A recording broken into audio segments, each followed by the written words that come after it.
Olá, pessoal. Vou dar continuidade ao nosso workshop de adequação curricular, parte 2.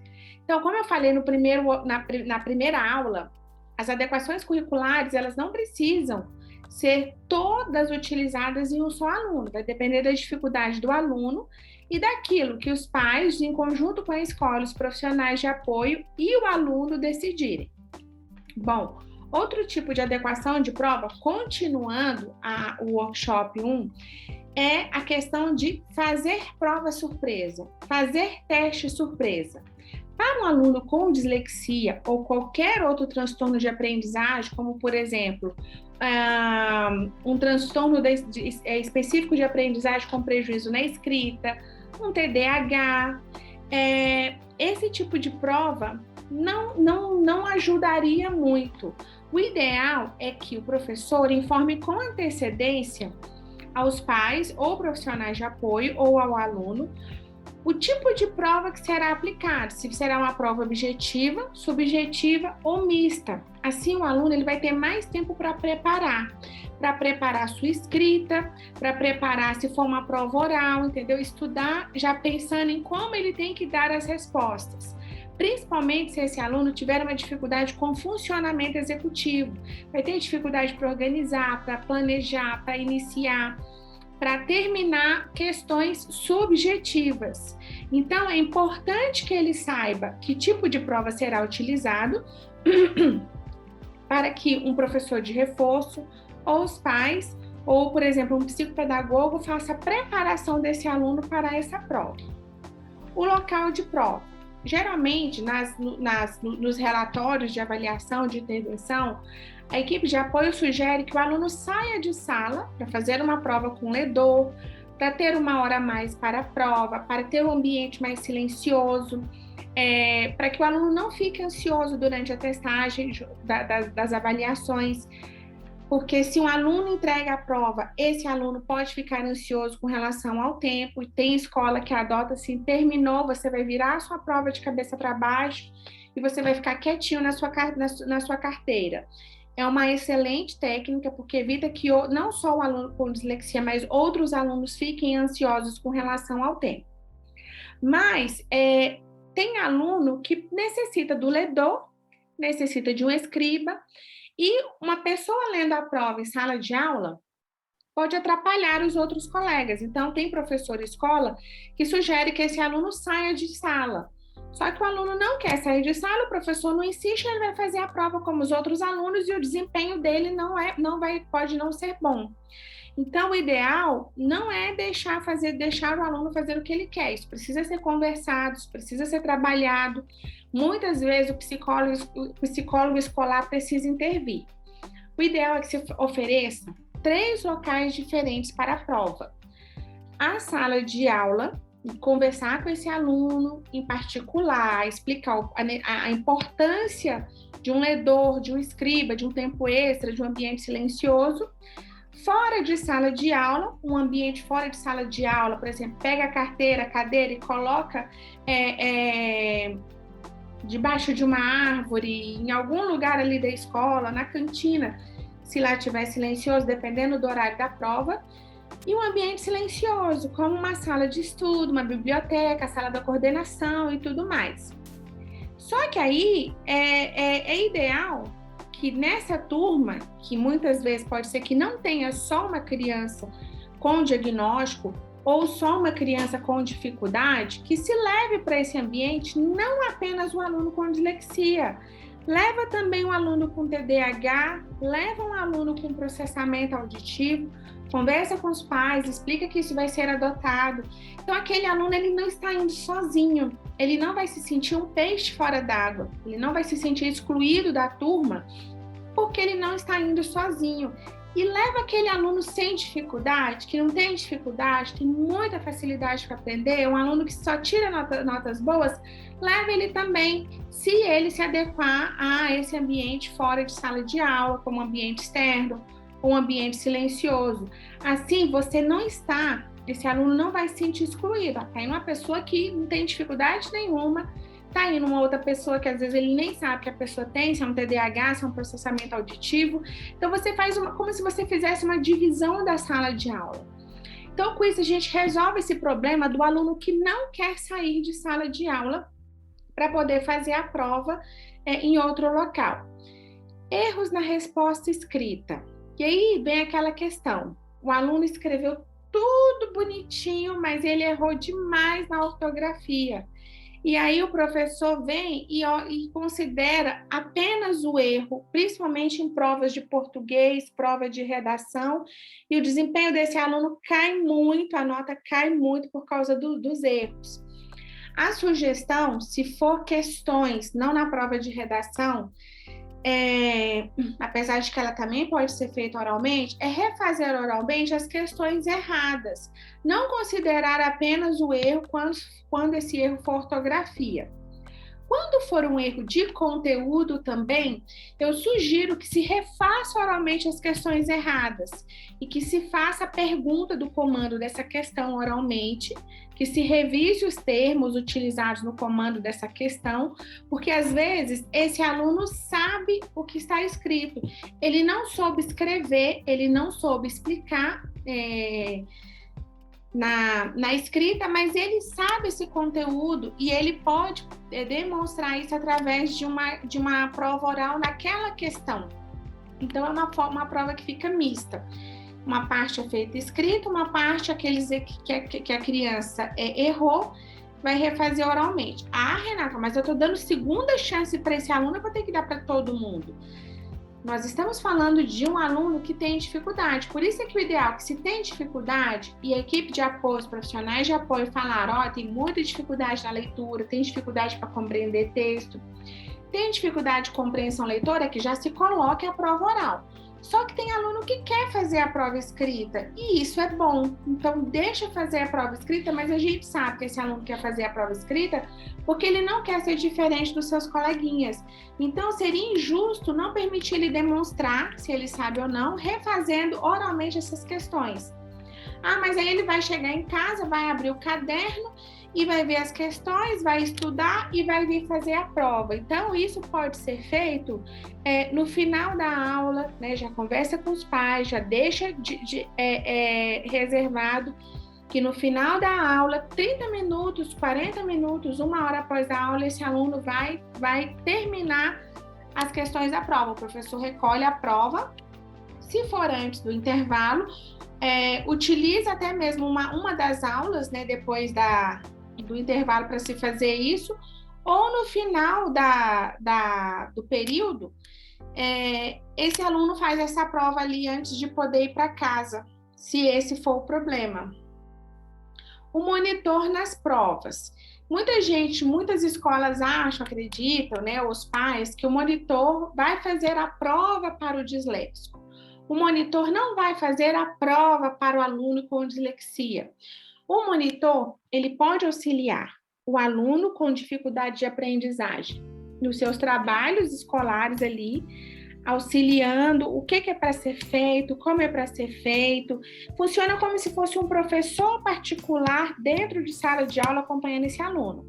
E na hora da prova, ele pode exercer as suas atividades como um ledor, fazendo a leitura da prova paulatinamente enquanto esse aluno faz a prova. Não adianta ler a prova toda e entregar para esse aluno para ele fazer.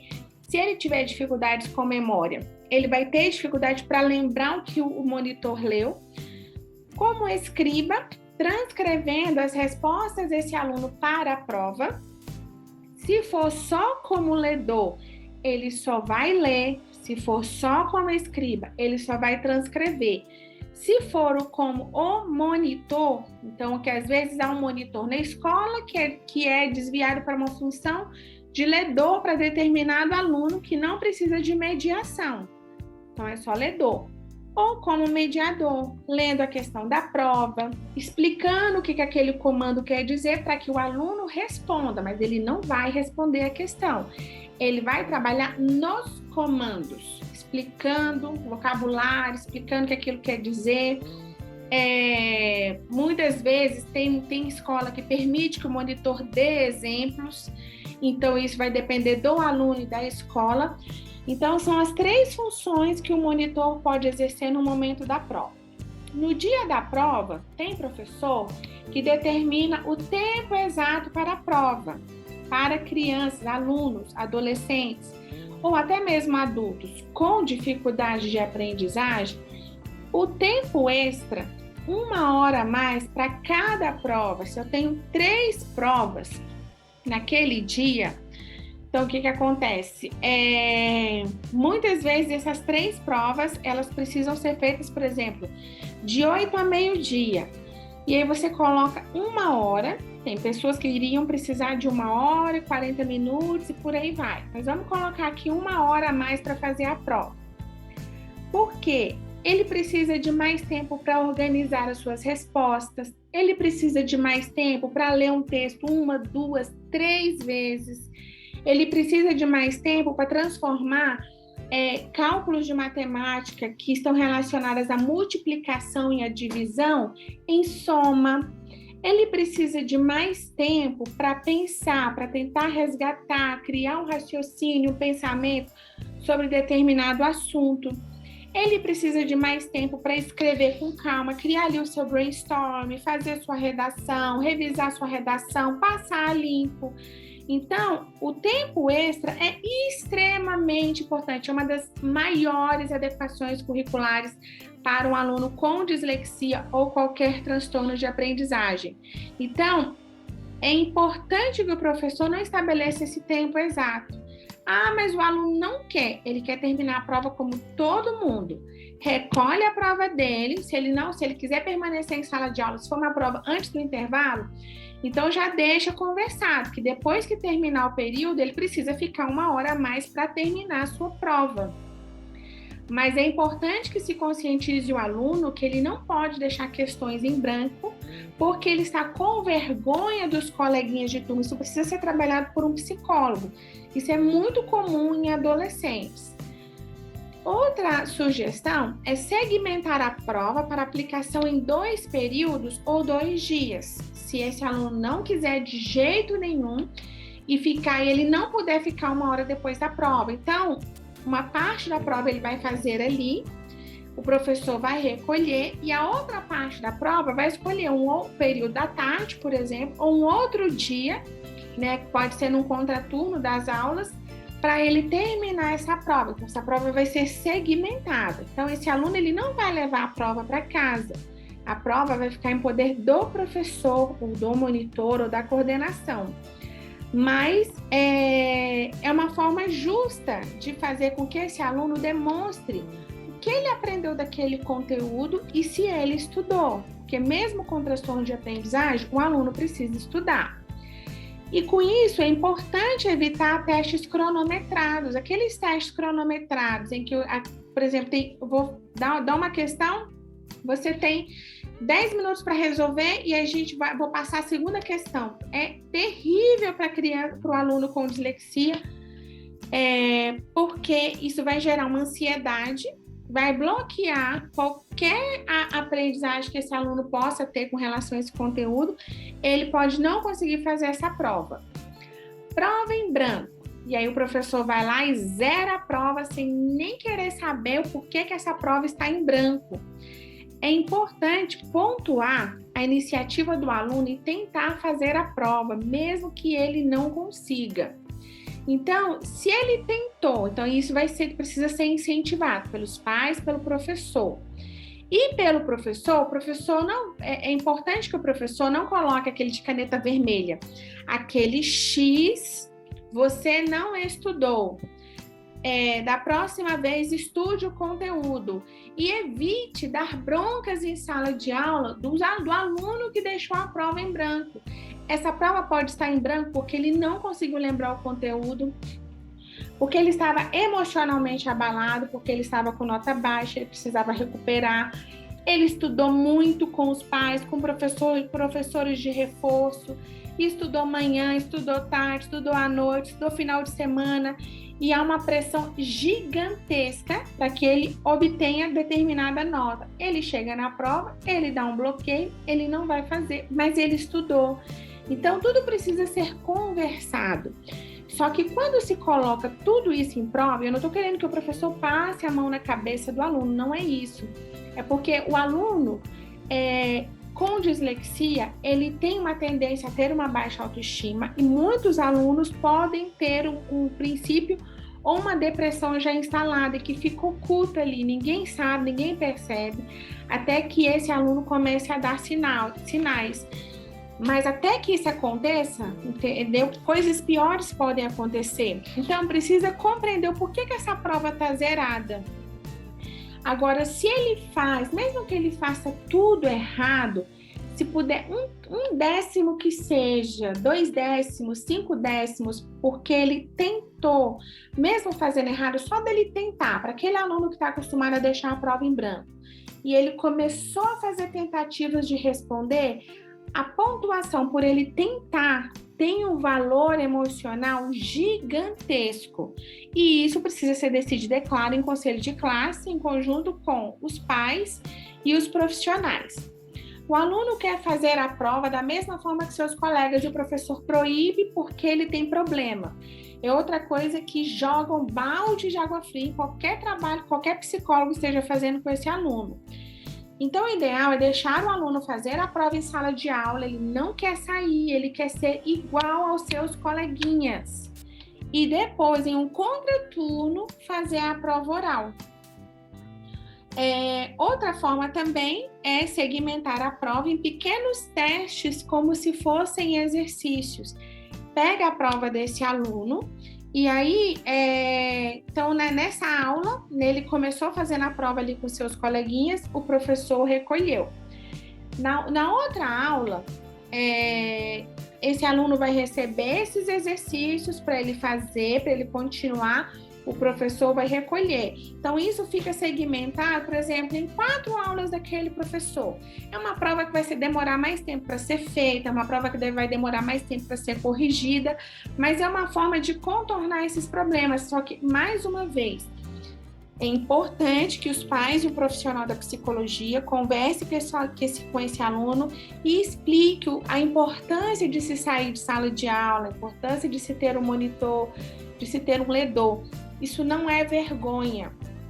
Então, isso é uma necessidade para demonstrar que ele sabe que ele tem potencialidades, capacidades de aprender com adequações, como seus outros colegas. O aluno não quer o ledor para a prova, e aí a escola decide não oferecer essa adequação. Uma sugestão é, no lugar do ledor, se o aluno não quiser, oferecer a prova no computador para todos os alunos. Assim, esse aluno pode colocar no fone de ouvido e ouvir os textos. O computador, muitos programas, Adobe, muitos computadores, o Word, o Docs, acho que o Docs tem um leitor de texto. Então, esse aluno pode ter o computador fazendo a sua leitura com o fone de ouvido. A escola pode tentar ver se o aluno aceita só ele usar o computador e o fone de ouvido, explicar para a turma, e essa explicação é importante que seja com alguém que entenda de dislexia ou daquele transtorno de aprendizagem daquele aluno em sala de aula, para os outros alunos, porque isso não pode ser jogado para os outros alunos de qualquer forma. Então, isso precisa ser conversado de uma forma técnica especializada, de forma que os alunos entendam e não levem isso para o lado de um bullying. Na prova de matemática, se ele não acertar o resultado, o professor considerar como erro. Só que, às vezes, esse aluno fez todo o procedimento de cálculo correto e só o resultado errado. Então, a minha sugestão é considerar correto meia questão. Porque esse aluno, às vezes, ele tem uma dificuldade com função executiva gigantesca. Ele tem dificuldades atencionais, ele fez um esforço gigantesco para fazer essa prova. E ali, durante os procedimentos de cálculo, por algum erro de procedimento atencional, ele colocou o resultado errado. Por exemplo, na dislexia, os alunos podem ter dificuldade com uma habilidade chamada transcodificação numérica, que é transcrever da forma verbal para a forma arábica, colocar o numeral no papel ou durante fazer a leitura. Então, por exemplo, 1017, o aluno escrever 117. 3.492, o aluno colocar 342. Então, isso são erros que necessitam de recursos da memória de trabalho. E aí esse aluno errou por uma coisa que está lá na base da matemática, mas que está interferindo, por exemplo, quando ele está resolvendo uma equação do segundo grau, uma equação de primeiro grau. Então, é importante ver qual foi o procedimento que aquele aluno tomou. O professor de matemática vai saber se o procedimento estava certo, chegou no resultado, errou. Meia questão, meio ponto nessa questão, vai ter um efeito gigantesco na autoestima desse aluno. Então, vai ser importante para ele. E depois o professor, com calma, sugere que ele faça a revisão da prova, precisa ver se ele teve uma hora a mais, um tempo extra para revisar a prova. Mesmo que tenha o tempo extra, às vezes esse aluno, ele fez aqueles procedimentos de cálculo gigantesco, porque ele tem dificuldade para memorizar a tabuada, para fazer cálculo mental, porque ele se atrapalha nas contas. Ele está num cansaço cognitivo gigantesco. Outra sugestão nesse caso, principalmente se ele tiver dificuldades de memória e função executiva, é o professor, em outra aula, dar a prova para ele e ver se ele consegue fazer uma revisão e perceber se há algum erro. Se ele conseguir perceber, ele pode corrigir, se isso não for desgastante, porque às vezes termina de estudar para uma prova, esse aluno está esgotado cognitivamente, mas a melhor solução é dar meio ponto para essa questão. Demora nas tarefas escolares. E aí, esse aluno vai deixar de fazer a tarefa, e aí vem os castigos, as broncas, os recados nas agendas, recado para os pais, no caderno. O ideal é um reforço positivo cronometrado para a realização das tarefas, diminuindo os períodos de procrastinação. Aquele aluno que ele tem 5 minutos, ele precisa fazer alguma coisa, ele precisa levantar da cadeira, ele não quer fazer atividade, ele joga o caderno, ele rasga a folha, ele risca a folha, ele faz com aquelas letras com muita força, né? Põe o lápis com muita força no papel, chega a furar o papel. Ele procrastina bastante, então você vai começar, isso aí para os pais, com reforço positivo cronometrado. Então você sabe que 5 minutos ele vai começar. Então você vai fazer 5 minutos, apita, dá uma pausa para o aluno. Ele vai arregalar o olho e falar assim: uai, acabou? Não, vou dar uma pausa para você pintar, para você desenhar. Se o aluno gostar de desenhar, deixa a folha com lápis, deixa ele desenhar. Se ele gostar, por exemplo, de quicar uma bola, deixa fazer isso. É brincar com o cachorro? É brincar com o cachorro. É beber um copo de água? É beber um copo de água. É ouvir uma música? É ouvir uma música. É fazer uma dança? Fazer uma dança. É ver um desenho? O desenho vai demorar 10 minutos? É ver um desenho. E aí você vai cronometrando. Na primeira atividade, 5 e 5 minutos. Na segunda atividade, em outro dia, você vai aumentar para 6. Você vai falar, eu vou aumentar o tempo para 6 minutos. Depois disso, a cada 6 minutos, você vai poder levantar até a gente terminar a tarefa. Se for tarefas grandes, vamos segmentar essa tarefa em vários dias. Vai começar a fazer a tarefa bem antes e colocar elas de forma segmentada. E aí você vai aumentando o tempo, até esse aluno virar uma rotina durante as tarefas de casa, ele ficar 30 minutos, ou 15 minutos, pausa, 15 minutos, pausa, ou 30 minutos, pausa, 30 minutos, pausa. Isso pode ter um efeito muito bom e muito positivo. A adaptação da prova. E aí, às vezes, a escola acha que adaptar a prova é modificar o conteúdo. Já vi alunos reclamando que a prova dele era toda diferente das outras crianças. Então, se não é modificar o conteúdo, é adaptar a prova. Então, evitar questões objetivas muito complexas. As questões objetivas precisam ser simples no comando e simples e curtas, diretas nas respostas de escolha. Testes de múltipla escolha que priorizem o raciocínio. Disléxicos pensam muito bem raciocinando. Decorar para dislexia pode não funcionar muito bem, a não ser que seja com estratégias utilizando mnemônicos. Então, são testes de múltipla escolha que priorizam o raciocínio de forma simples e com poucas opções. Em vez de 5, coloca 3 opções, 4 opções, diminui um pouquinho, porque esse aluno vai ter mais reserva cognitiva para colocar todos os seus processos de memória, atenção, função executiva para funcionar melhor durante a prova. Uma lista de vocabulário específico para consulta durante a prova. Então, você vai botar uma prova, um comando de questão que você vai utilizar termos, considerando, todavia. Então, você vai explicar o sentido daquela frase em uma folha à parte com uma lista de vocabulário. Questão 1, quer dizer isso. Questão 2, estou pedindo isso. Se você não quiser mexer na prova, então você entrega a prova, mas você tem uma lista ali com as questões numeradas, explicando o que aquilo quer dizer de forma simples, clara, direta e objetiva. Que não adianta você escrever um livro na folha, que a gente está falando de pessoas com dificuldade de leitura. E aí ele tem que ler a prova, tem que ler a lista de verificação, esquece. A não ser que você tenha ali a prova e o monitor vai ler e vai explicar essa lista de vocabulário, essa lista de verificação. Trabalhos escolares, aí o professor vem, eu quero manuscrito com letra bonita. Aí você tem um aluno que tem uma lentidão na escrita, a letra não é bonita, ele tem dificuldade no traçado caligráfico. Então, por favor, permita o trabalho digitado. Esse aluno, ele vai te apresentar o mesmo conteúdo, mas é um aluno que tem dificuldade com traçado caligráfico, é um aluno que tem dificuldade de coordenação motora fina. Se tiver, não é todo aluno que tem. Então, muitas vezes, essa condição não vai mudar.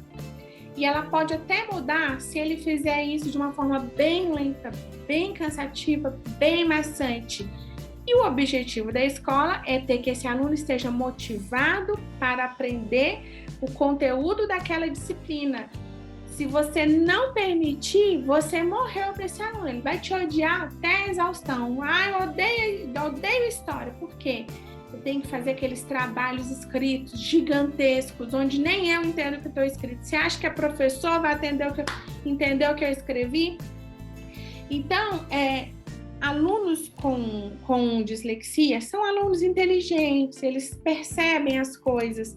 Então, é importante que tudo tenha um objetivo, tudo tem um porquê e um para quê.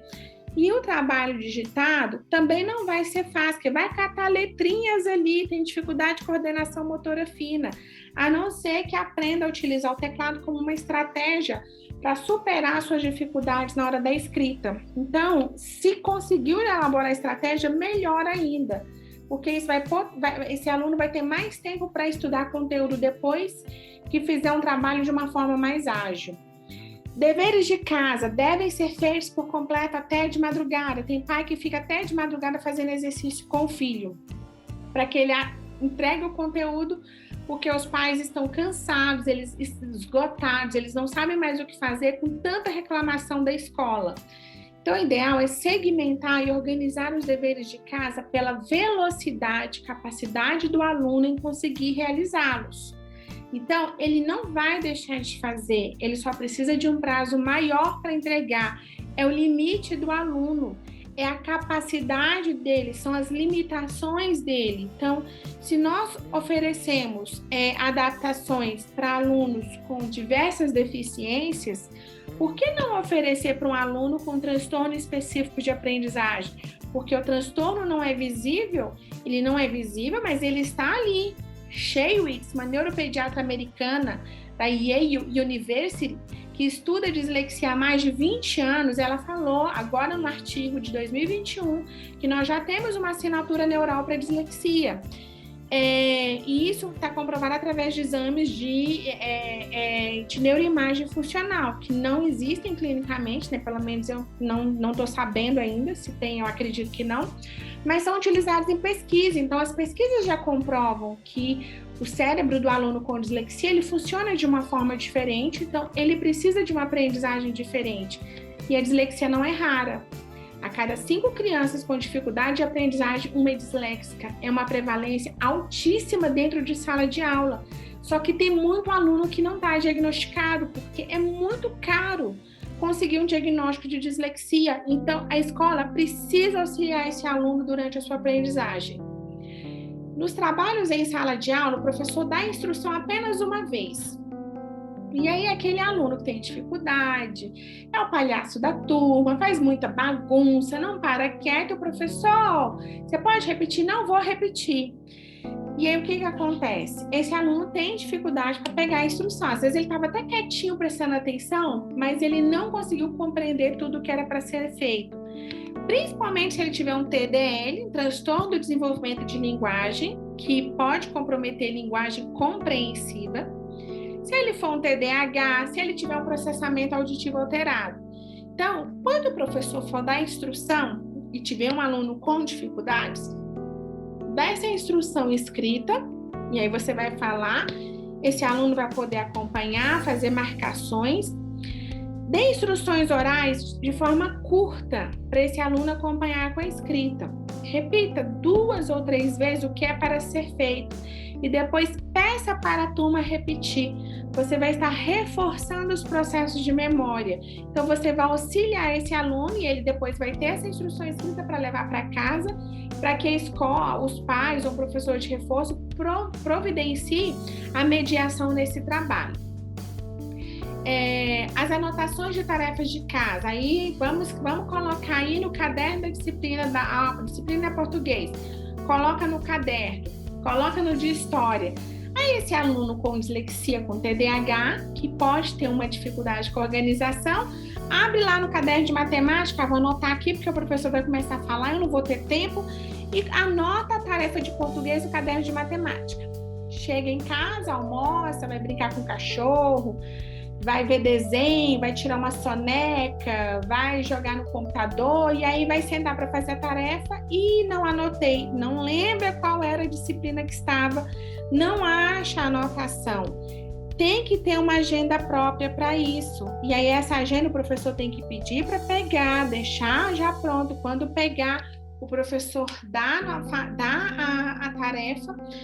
O ideal, se esse aluno tem dislexia, que isso esteja impresso, entregue para o aluno, permitir que ele grave também e colocar na agenda, porque na agenda é o lugar próprio para se colocar isso. Então, não vai ter erro depois.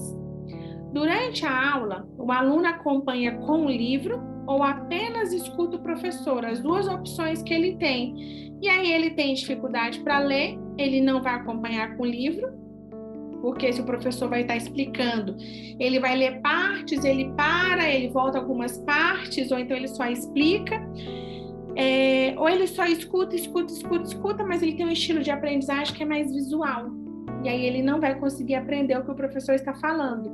Então, é importante ele ter um esboço com mapa mental para esse aluno acompanhar a aula.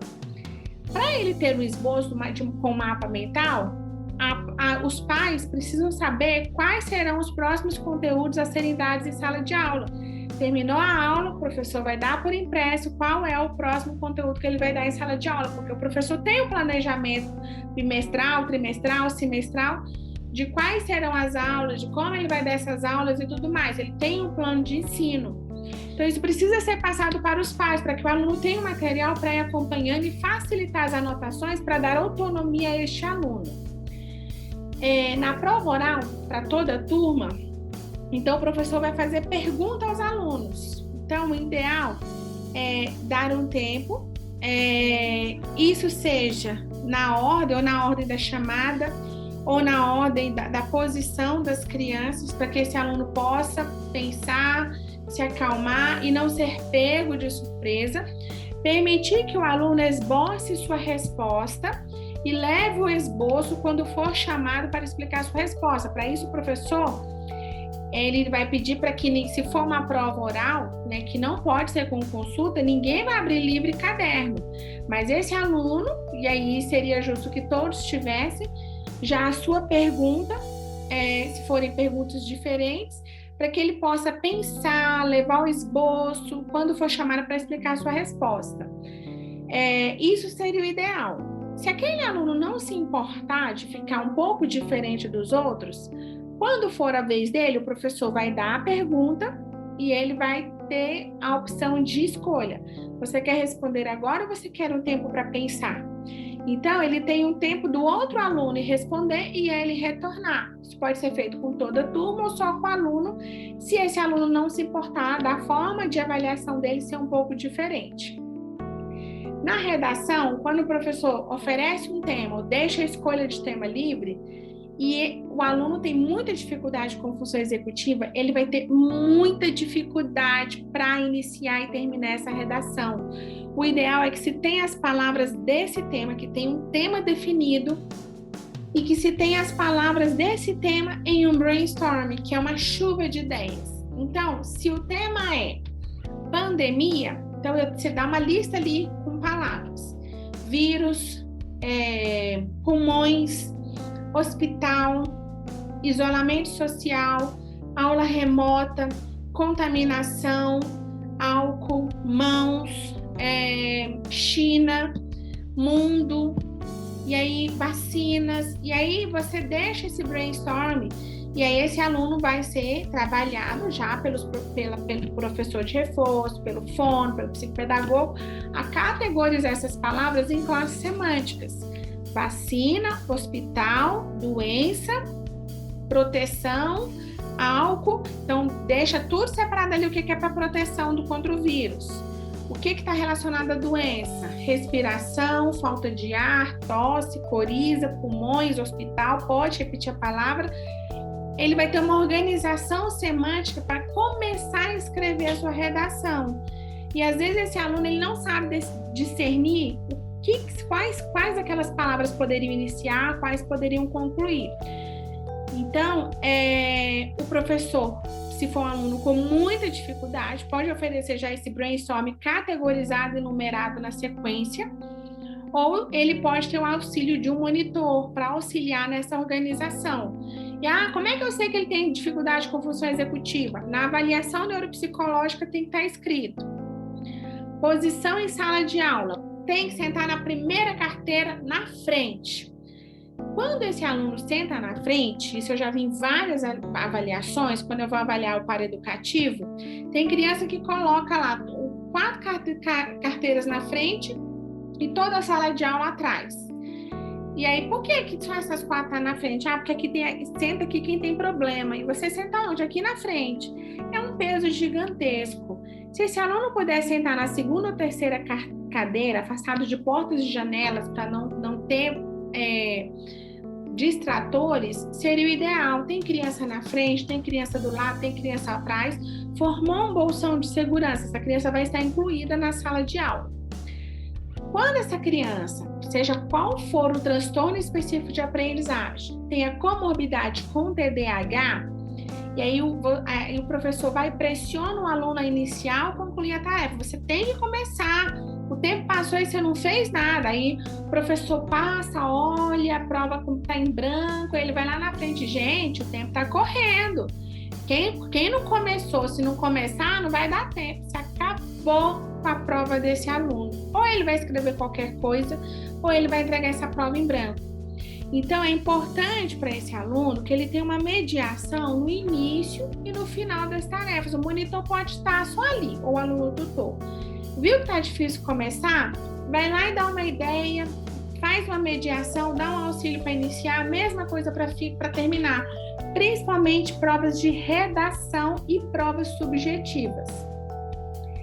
Ou segmentar tarefas grandes, se for uma tarefa grande, uma prova grande, em tarefas menores. E usar um Pomodoro adaptado. Esse Pomodoro adaptado é o quê? Então, você segmentou, então você tem uma prova que tem, por exemplo, tem 50 questões. Então, vamos dividir 25, 25. 25 e 25, você pega 10 e faz uma pausa e depois faz as outras 15 questões. Em outro período, outro dia, outra aula, termina essa prova. Se for uma aula dupla, que às vezes a disciplina tem aula dupla, então segmenta no primeiro horário e depois termina no segundo. Então, são pausas. Você adaptou a técnica, a estratégia Pomodoro, que você para a cada um ciclo, você para 5 minutos. A cada ciclo de 15 minutos, você para 5 minutos e no final você descansa, não sei se é 15 ou 30 minutos. O reforço positivo para o cumprimento dessas tarefas segmentadas a longo prazo é extremamente importante. Então, para atividades em casa, então esse aluno não faz, ele nunca quer fazer, é chata a tarefa, eu não gosto, eu não consigo, eu não sei. Então, você vai estabelecer um reforço positivo aí. Eu vou te ajudar a fazer a tarefa, você vai fazer, e aí eu vou te deixar 30 minutos jogar o que você quer. Ver um filme, ir num lugar, comprar alguma coisa, fazer um passeio. Só que tem umas adaptações aí nesse reforço positivo, que eu vou mostrar para vocês depois. E aí, a punição. A criança está dando muito trabalho, o aluno está dando muito trabalho, ele vai ficar sem recreio. O recreio é sagrado. Você vai tirar o recreio, ele vai ver que ele ficou sem recreio hoje, amanhã ele tem o recreio de novo. Não vou fazer, melhor ficar sem recreio do que fazer uma coisa que eu não gosto, não sei e não quero. Então, o recreio é um momento que essa criança precisa extravasar. Às vezes esse aluno vai correr, vai brincar, vai conversar, vai contar piada, vai lanchar, vai ao banheiro. É extremamente importante. E a retirada do recreio tem um impacto negativo muito grande. Então, com o recreio não se mexe. Então, vamos fazer o reforço positivo, vamos conversar e vamos ver o que mais a gente pode fazer. O aluno que sempre é chamado a atenção pelos seus erros e comportamentos. Então, ele sempre é chamado a atenção, ele sabe que vão chamar a atenção dele, então ele já está acostumado. Então, é importante fazer um feedback regular do comportamento da criança. Hoje você não quis obedecer, hoje você não quis fazer a tarefa, hoje você falou que a professora era chata. E aí, dá uma ênfase maior nas recompensas do que nas punições. Na primeira vez você conversou. Da segunda vez ele não chamou a professora de chata. Nossa, achei bacana você não ter chamado a professora de chata. Ela falou que hoje você não a desrespeitou, você não bateu de frente com ela. Começa a dar um feedback das alterações comportamentais positivas desse aluno. Isso vai ter um efeito muito, muito bom na cabecinha dele. Coordenar com os pais e outros profissionais de apoio metas comportamentais. Então, se hoje você não desrespeitar a professora, e aí vem, por exemplo, a fono, e aí o pai vai dar um reforço positivo. Eu vou te dar uma estrela, e se você completar 5 estrelas durante a semana e não desrespeitar nenhum professor, nós vamos ver um filme que você vai escolher. E aí vem a fono. Olha, se você me respeitar, se você não brigar comigo, não me xingar, não me chamar de chata e nem o professor, então no final da sessão eu vou liberar 15 minutos para a gente trabalhar um jogo que você pode escolher. Então ele está tendo reforço positivo de todos os lados. Isso vai começar a mexer no comportamento dessa criança. Para tarefas longas, sendo aplicadas de uma vez, para criança com comorbidade com TDAH, se tiver uma dislexia, esquece. Precisa aplicar uma tarefa de cada vez.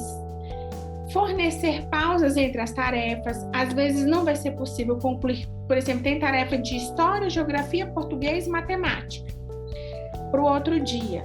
Né? E assim, geralmente não é para o outro dia, uma semana, mas ele não conseguiu concluir.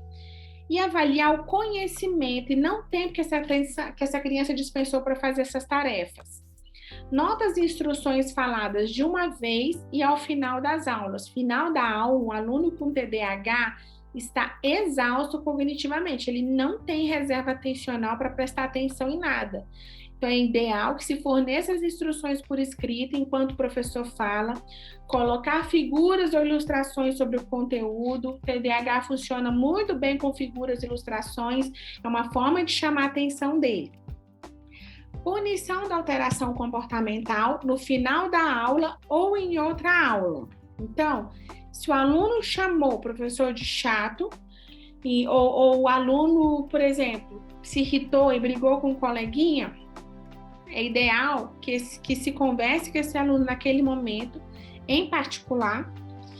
As consequências devem ser informadas imediatamente após a ocorrência da alteração comportamental, junto com uma explicação verbal individual e sem discussão, apenas falando, chama ele ali, conversa baixinho, sem brigar, com paciência. São alunos que têm o transtorno, déficit de atenção e hiperatividade. As alterações comportamentais têm a ver com substâncias neuroquímicas do cérebro que não estão funcionando da forma como deveria, porque que o objetivo não é a punição, é que esse aluno mude o comportamento. Então, muitas vezes, esse aluno precisa de compreensão, o porquê que ele fez isso. Muitas vezes o aluno vai estar errado, porque se ele, por exemplo, brigou com um colega por uma situação que ele poderia ter levado para a professora, mas uma explosão, alguns alunos têm o transtorno positivo desafiador, têm transtorno de humor, têm transtorno de personalidade e comorbidade, é ideal que se vá conversando. Se você for brigar, vai bater de frente com você também, mesmo sendo professor. Há uma grande chance disso acontecer. Então, quando você conversa, por mais que o outro esteja armado para brigar, você desarma o outro. E isso vale para as crianças com TDAH também.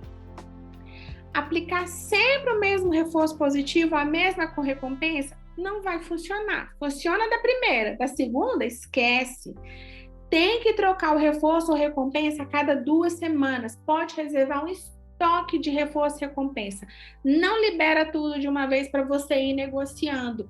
E os profissionais de apoio podem combinar com os pais também se ele se colaborar durante os momentos de intervenção, os pais vão fornecer esse reforço positivo.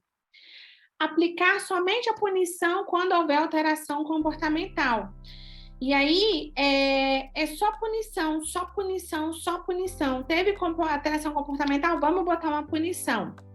Reforçar as recompensas. Recompensas vai mexer com a área do prazer no cérebro, que é uma área que faz com que o TDAH se acalme. Então, é importante reforçar quais são as recompensas e explicar. Se você colaborar, você tem essa recompensa que vai ser trocada a cada 2 semanas.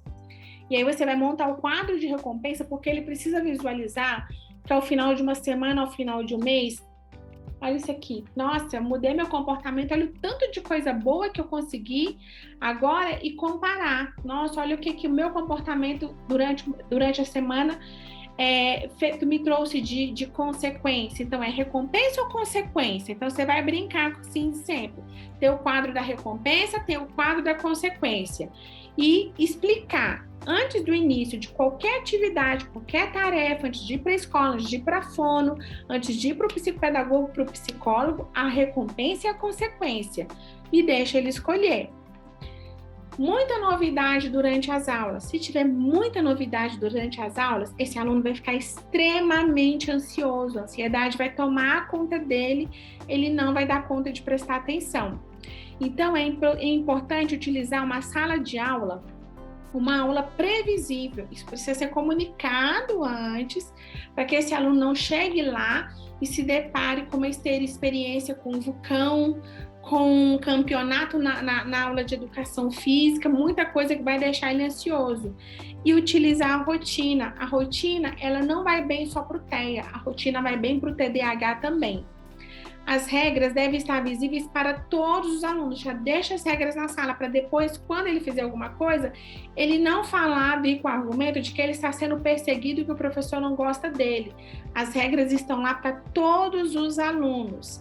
E se houver mudanças na rotina, elas devem ser avisadas previamente para esse aluno, para ele não ser pego de surpresa, porque ele vai bater de frente porque mudou alguma coisa. Deixar para notificar os pais sobre alterações comportamentais somente na reunião dos pais. E aí os pais não têm como trabalhar com o quadro de recompensa ou consequência. Precisa fornecer boletins semanais ou, se possível, até diário. Se a escola for pequena, tem como a escola fazer isso, para os pais e para os profissionais de apoio.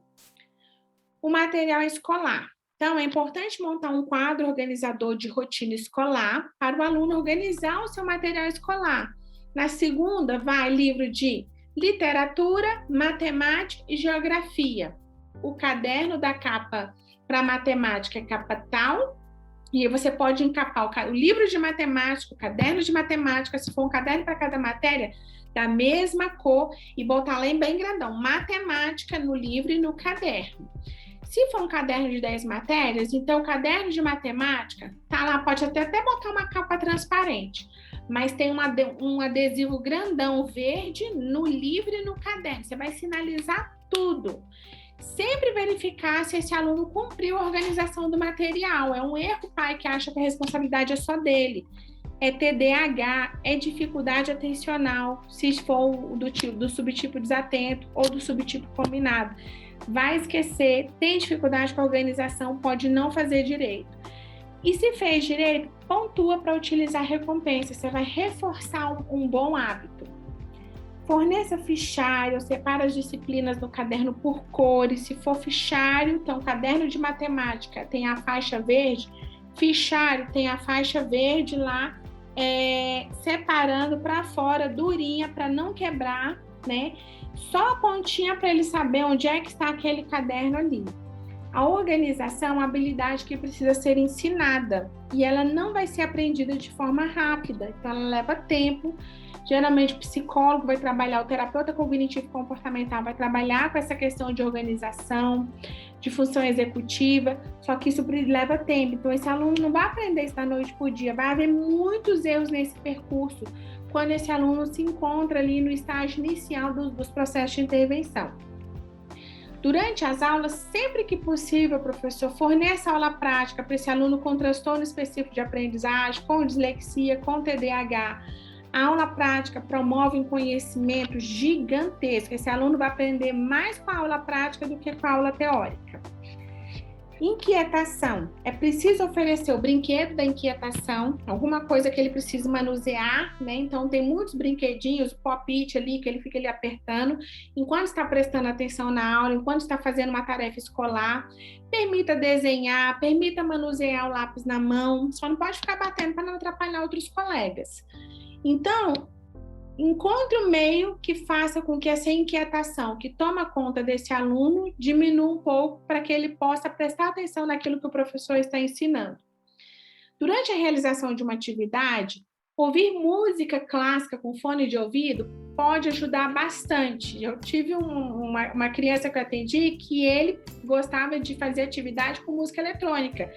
Botar uma música eletrônica, era assim, e fazendo atividade. E agora, sem a música, era uma dificuldade. Então, já tem pesquisas que falam sobre os efeitos da música para pessoas com TDAH enquanto estiver fazendo uma atividade. Só que você não vai colocar uma música com letra de música. A atenção vai estar toda na letra e não vai estar na tarefa. E os conselhos gerais? Você vai ensinar para memorizar essa criança com dislexia, esse aluno com dislexia, com TDAH, com dificuldade de memória de trabalho, memória de curto prazo, memória de longo prazo, não vai conseguir aprender. O ideal para esse grupo de alunos é ensinar para raciocinar. Eles precisam raciocinar aquilo que eles precisam aprender e como eles vão demonstrar essa aprendizagem. Ensinar o conteúdo, sem ensinar o vocabulário, dar um tiro no pé para esses alunos. Então, se tiver dificuldade com vocabulário expressivo, de vocabulário receptivo, dificuldade com léxico mental, o desempenho em uma prova pode cair por causa dessa dificuldade de vocabulário. A fluência de leitura vai diminuir naquela disciplina por causa de vocabulário, porque vai levar muito tempo para decodificar, para tentar pensar, para acessar significado. Então, uma lista de vocabulário da disciplina ensinada, de forma prática, com mapa mental, vai ajudar muito. Essas eram as sugestões para adequação curricular. Espero que eu tenha ajudado bastante. E se você não se inscreveu aqui no canal, se inscreva, tá aí, inscreva-se. Ajuda o canal a crescer, porque eu vou levar muita informação para muita gente de forma gratuita e de coração aberto, para poder ajudar esses alunos, seja criança, seja adolescente, seja adulto, seja o que for. Se você gostou de todas essas dicas, clica aqui no curtir aqui, compartilhe com outras pessoas para que outras pessoas conheçam essas adequações curriculares. Comenta alguma coisa se você quiser saber alguma coisa, se você quiser uma sugestão. Eu tenho uma página no Instagram chamada Dislexia Aprendizagem. Vai lá, acesse a página, curte a página, que tem muita informação postada lá todos os dias. Meu marido é disléxico, ele também tem um canal no YouTube, o By Dyslexia TV, e ele também tem um canal no YouTube, que é o By Dyslexia, que significa Senhor Dislexia. Ele é turco e ele é disléxico. Então, gente, eu vou ficando por aqui e a gente se vê no próximo vídeo. Não deixa de ativar o sininho, tem poucos vídeos ainda no canal, mas eu vou colocar muito mais, porque eu sinto enorme prazer em compartilhar aquilo que eu aprendo. E olha que a dislexia é um mundo fascinante, né? Quanto mais eu estudo, menos eu acho que eu sei. Mas eu acho que o testemunho de vocês falarem da experiência de vocês como pais, professores e profissionais, ajuda também nesse crescimento, né? Especializado nesse conhecimento técnico que é estudar não só a dislexia, como outros transtornos de aprendizagem. Beijo no coração e a gente se vê no próximo vídeo.